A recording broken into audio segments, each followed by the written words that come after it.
Alright, so I've got the carpenter's barriers all set up. I got the stone lanterns all in here. One exception is that in order to keep this tree here, I had to put one on the tree. And it kind of works. It connects over here, but I just put one barrier here just to make it sort of look like it makes sense in a way. Next thing I got to figure out, and I think I just determined I really like the way it looks, as a matter of fact.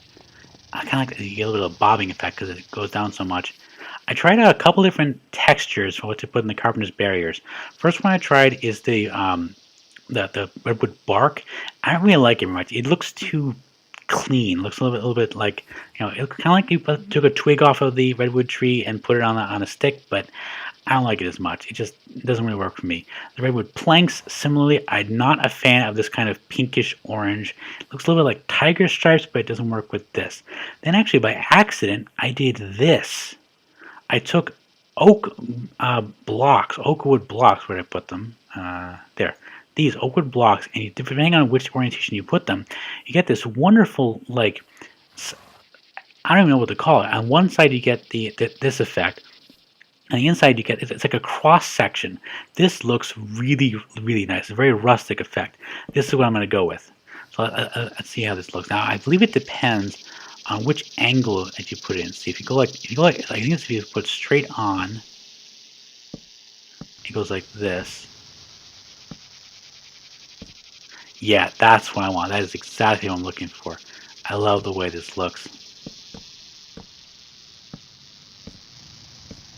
Cool. Okay, so I promised you in the last segment that I would give you a tour of the MFR Autospawner, and that's what I'm going to do. I'm not actually 100% sure if it's powered at the moment. The one thing I do not have at the MFR Autospawner is a power supply, and that's simply because I'm not sure where it's going to come from yet.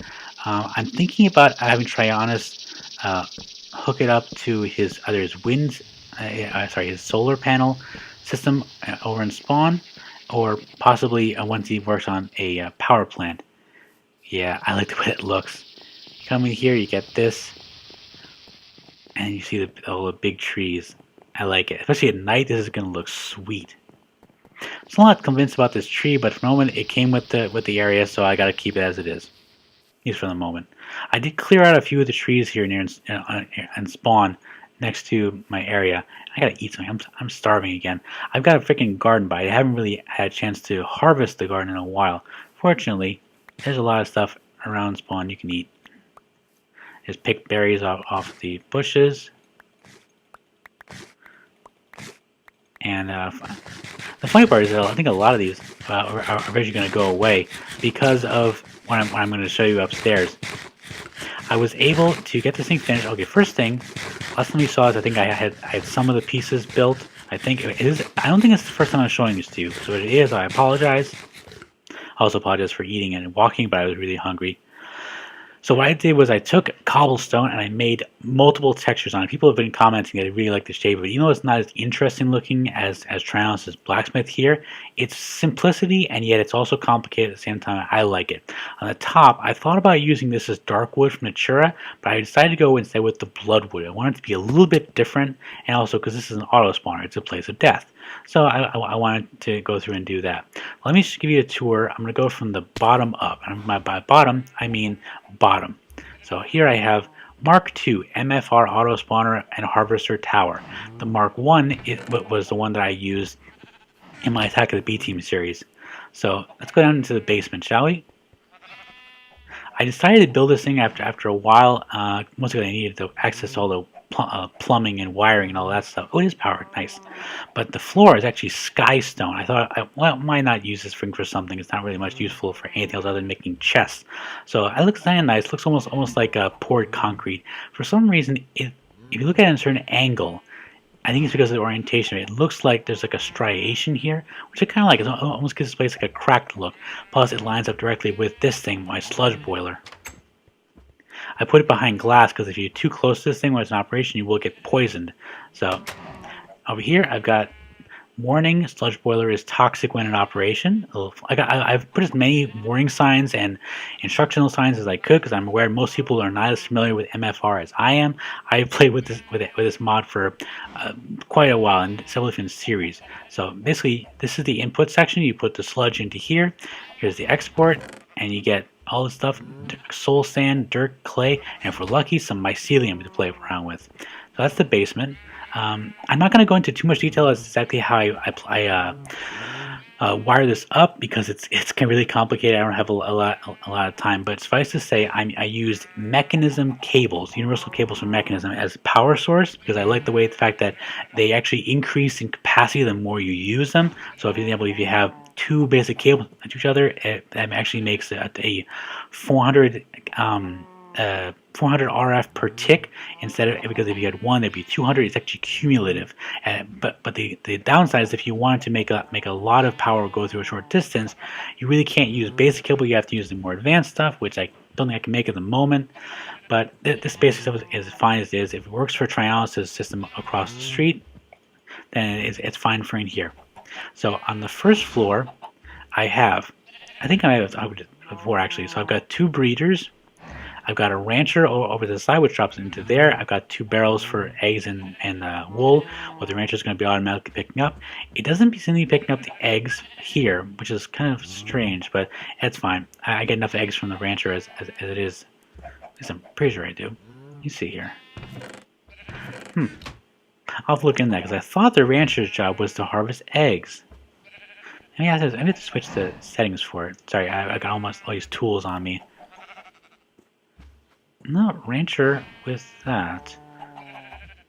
It's full of milk and has no power. Why does it have no power? I plugged this thing in, didn't I?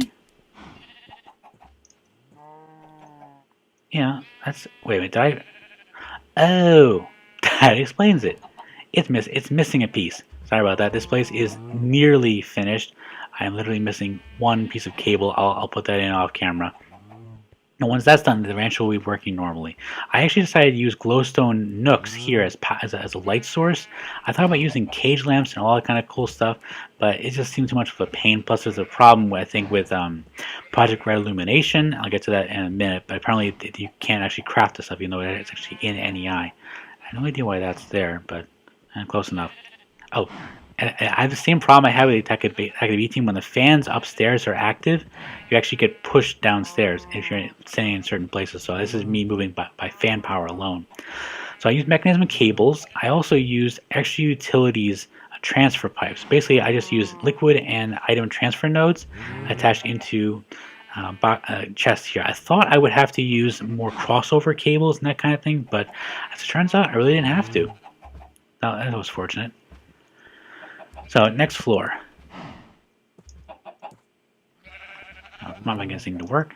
There we go. Sorry, just installed the elevators, and they're working fairly well.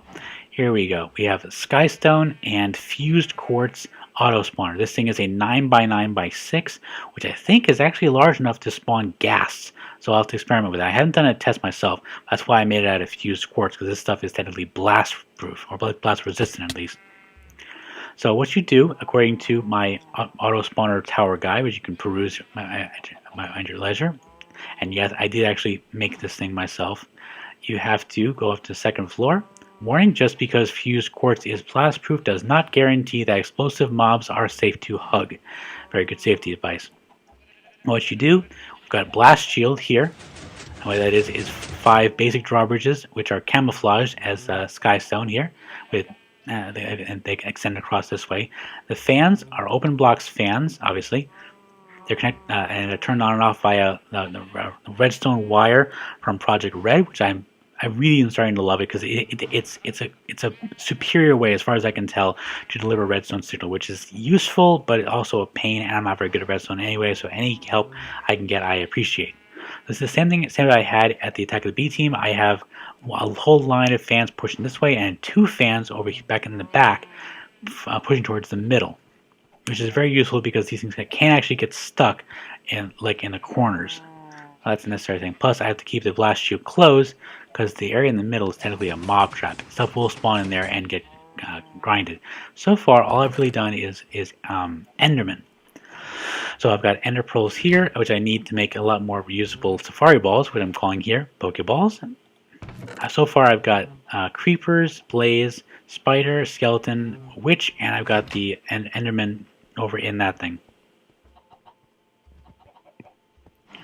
In the back here I've got the mob essence relay station, self-service. This is basically an indicator of how much mob essence is in the system. It's a fair amount. This is a portable tank, so it's not much right here. This is only 8 buckets worth, which is not a fair amount when it comes to mob essence.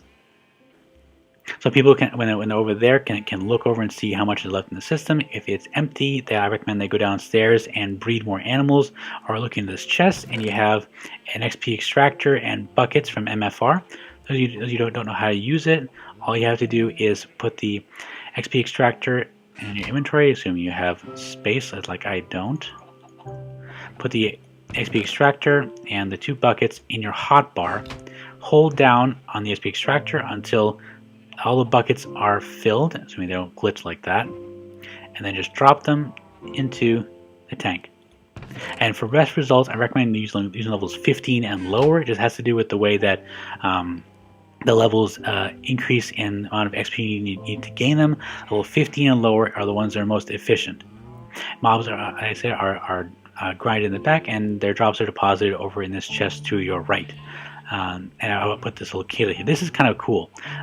In order to turn on the autospawner, you have to flip the switch, which turns on this red light. This is an inverted red cage lamp from Project Red. The strange part, as I said earlier in this segment, is that you can't actually craft it. Here you go. Inverted red cage lamp. I'm clicking. There's no recipe. It's in the NEI, but there's no recipe for it. I have no idea why that is. It might be a bug, or see, you can make some of these, but not other ones. I don't know if they turn it off for some reason, but I love this thing. It was really handy, so I kind of cheated a little bit because I am OP on the server, and I spawned in 1 lamp. Please don't hate me for that, but I think it serves a pretty good purpose. So now up to the 3rd floor, we've got our harvester set up. This is pretty basic. I've just got a couple glowstone nooks here to keep the mobs from spawning. So downstairs we've got the 4 sewers, which are pumped up into this reinforced portable tank, which is full of mob essence, which goes into the composter. And for a while I couldn't figure out why this barrel wasn't working, but apparently the fertilizer below it cannot accept a hopper from the top, which is what this thing actually has a hopper upgrade.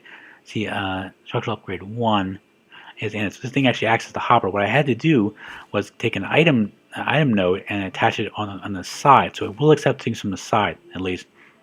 So this has got a lot of fertilizer in it at the moment. I've also got all these upgraded to the proper size over here. Sludge boiler on top over here. Harvester export here, and planter import here attached underneath to the planter. And of course you can go into the planter GUI to change the filter if you want, to your heart's content.